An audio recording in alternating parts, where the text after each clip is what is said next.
think of AI as the new disruptor. The internet was a disruptor. We had no idea what the internet was about.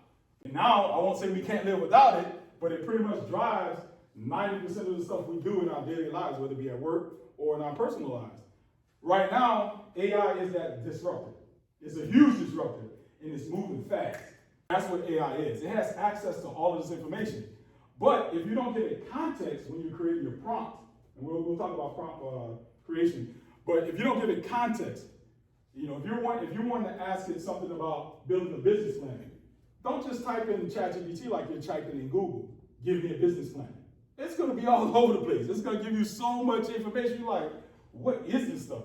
But if you say, I want you to act as a Fortune 500 CEO, and you're building a startup, I want you to give me 5 things that I need to be concerned about, or questions I need to have asked if I'm going to start that startup in a particular field. So let's say in the IT field.